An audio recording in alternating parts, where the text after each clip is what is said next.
This is Nightline. Tonight, Eric Dane speaks. The actor, famous for heating up the screen as Dr. McSteamy in Grey's Anatomy. This is awkward.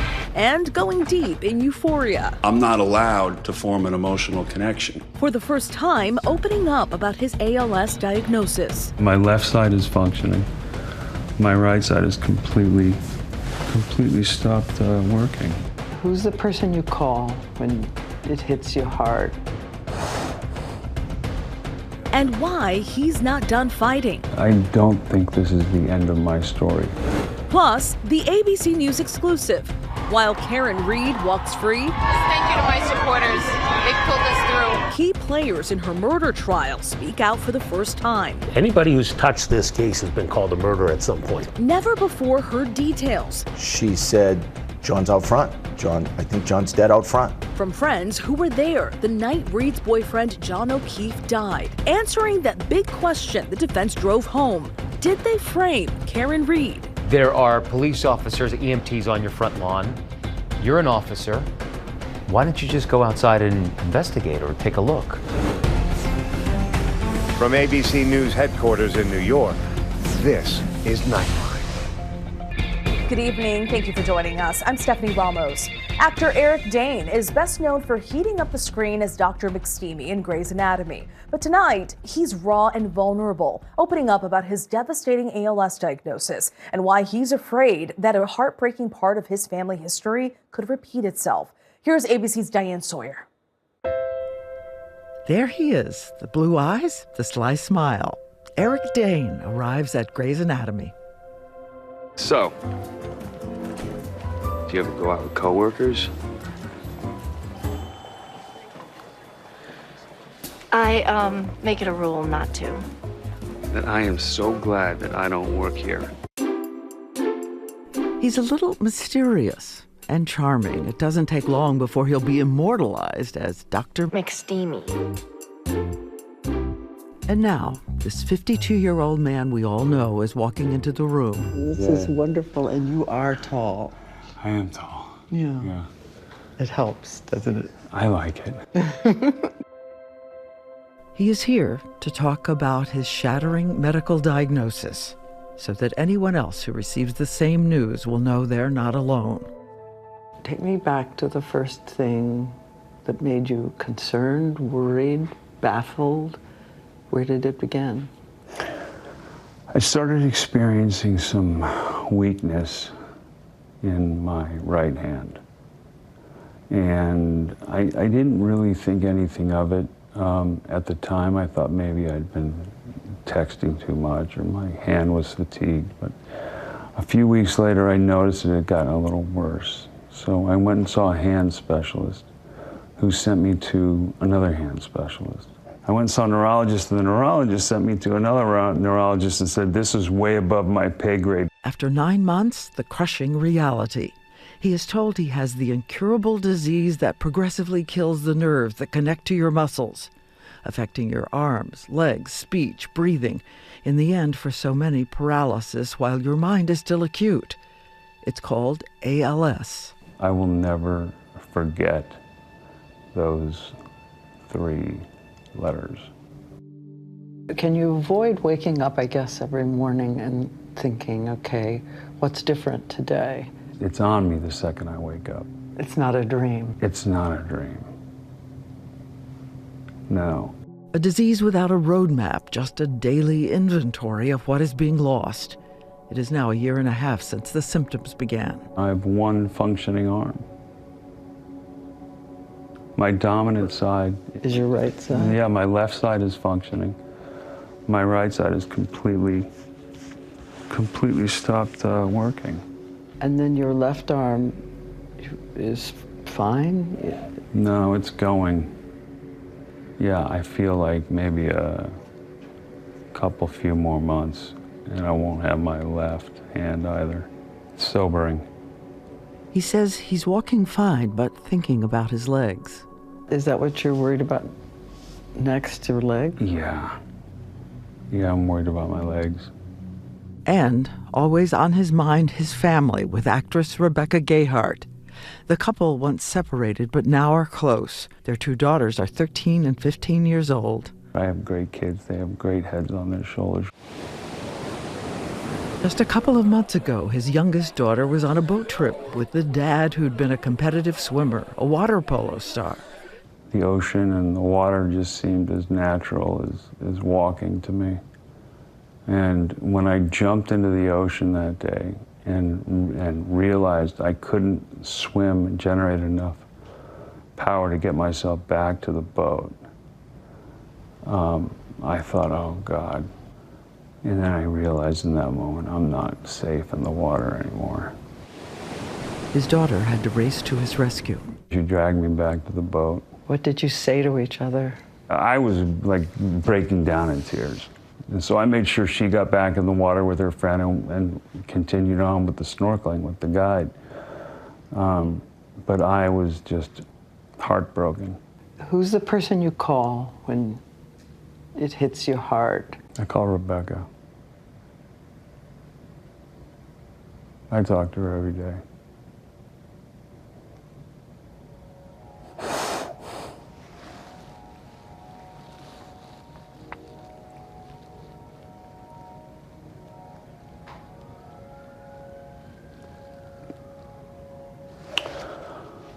We have managed to become better friends and better parents. And she is probably my biggest champion and my most stalwart supporter. And I lean on her. He had met her when he was an uncertain young man trying to make his way in Hollywood. Where on earth did you get that picture? Jesus. I wish I had that hair. I was going to mention that. But you do have that hair. It's gray. I look like Gandalf now. This guy looks somewhat confident, but teetering on arrogance and full of hubris and hope and hurt. The lifetime hurt of a little boy whose dad died by suicide when he was just 7 years old. You're 7 years old. 7 years old. Yeah. You could always sense that mystery inside him, even as he became a star and stunned the 23 million people who were watching this scene. Oh. This is awkward. Do you think, well, this could be memorable in that moment? No? I had no idea.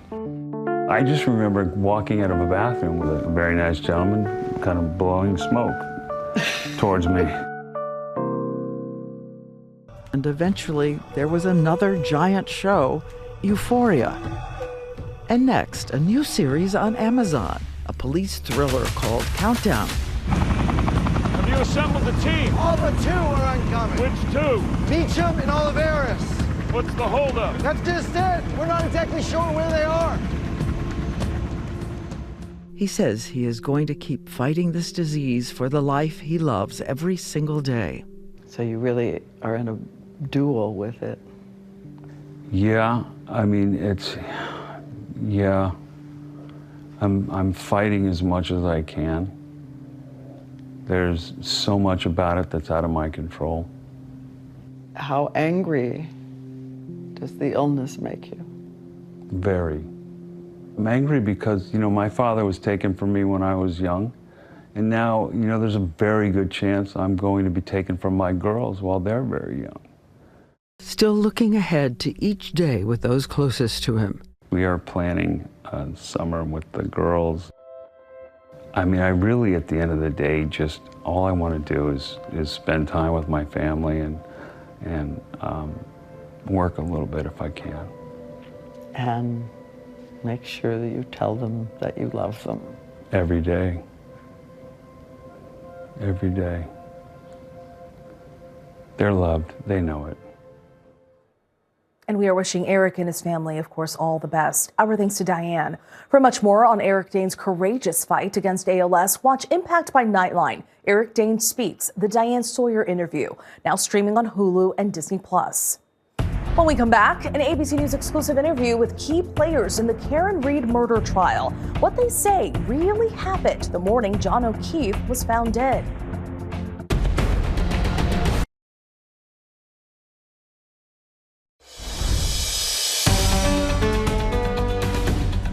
Welcome back. It's the murder trial that gripped the nation and split a community. While Karen Read's supporters have celebrated her murder acquittal as justice, key players in that trial tell ABC News the way they've been treated is anything but fair. Here's ABC's Matt Gutman. The criminal justice system has let us down at every turn, and yesterday was the final letdown. And that's why we're here, because there's nobody left to stand up for us. Think real long and hard before you're a witness in a case, because no one protects you. And it's very, very sad. For the first time, some of the key players in the Karen Read trial sitting down for an exclusive interview. John O'Keefe's friend, Jennifer McCabe, and her husband, Matt. Former Boston Police Sergeant Brian Albert and his wife, Nicole, and his brother, Chris Albert. All five of them pulled into the center of this high-profile case and now speaking out.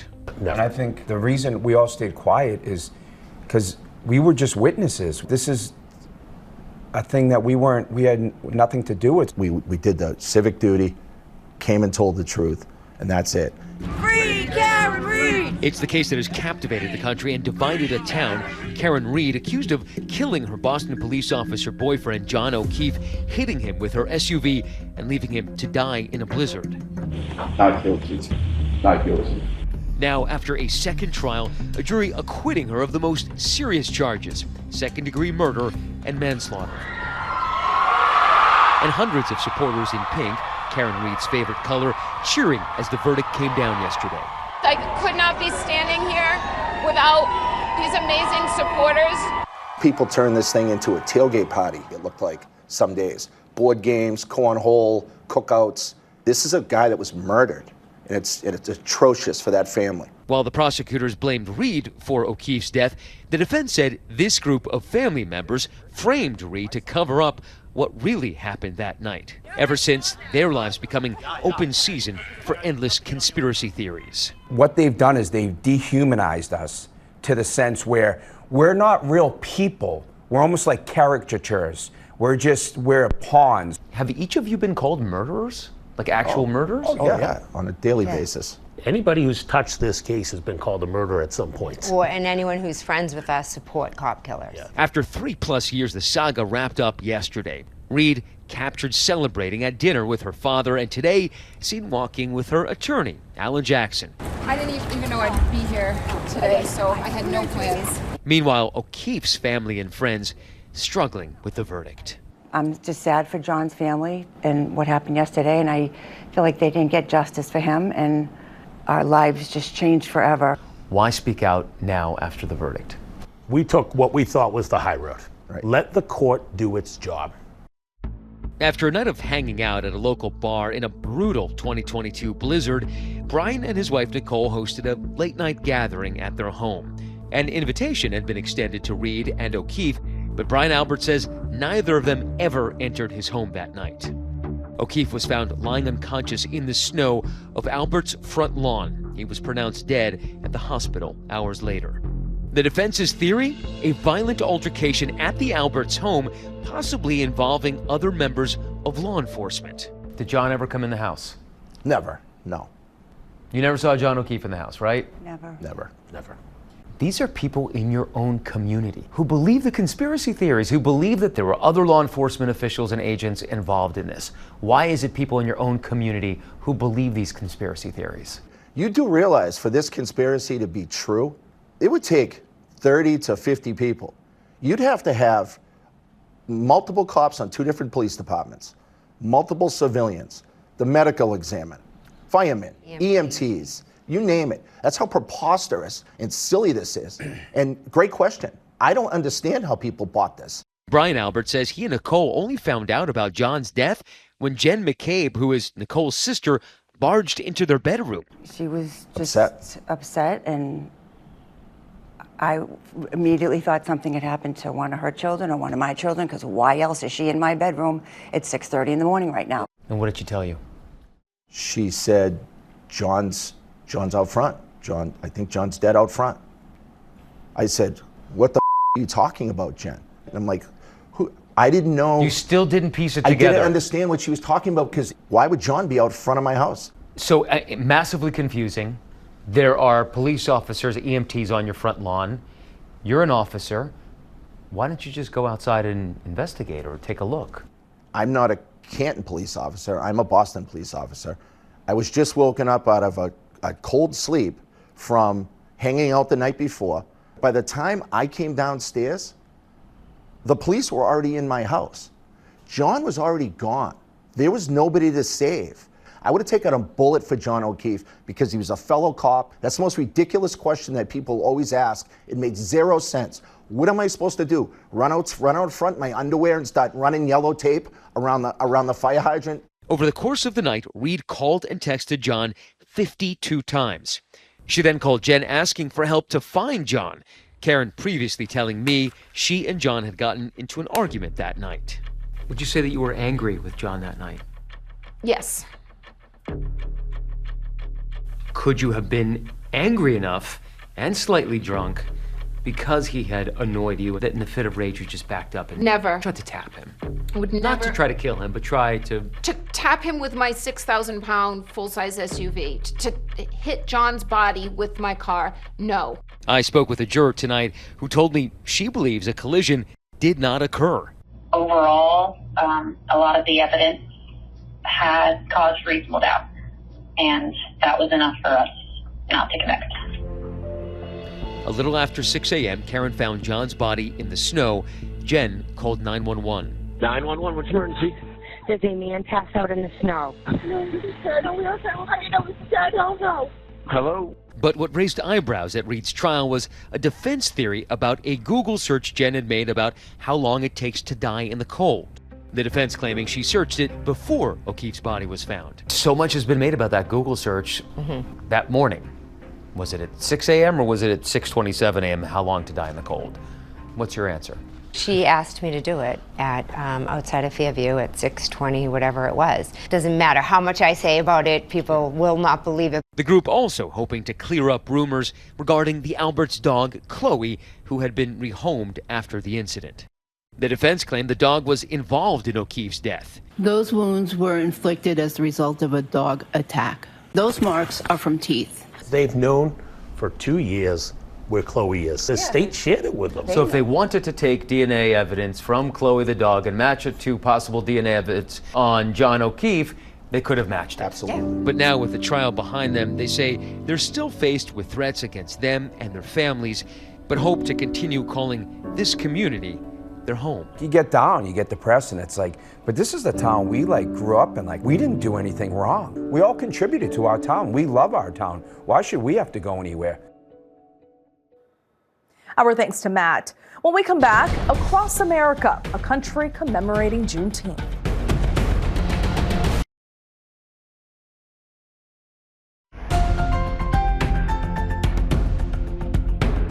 And finally tonight, 160 years ago today, enslaved people in Texas learned they were free. From Galveston to Knoxville, Tennessee, communities coming together. In Dallas, the only known surviving handbill of General Order No. 3, declaring all slaves are free and to have absolute equality. And in Fort Worth, honoring the grandmother of Juneteenth, Opal Lee, fighting for decades to make the day a national holiday and reminding us, under our skin, we're all the same. So we have to be in the business of helping each other. Those words still so relevant today. That's Nightline. See you right back here tomorrow. Thanks for staying up with us. Good night, America.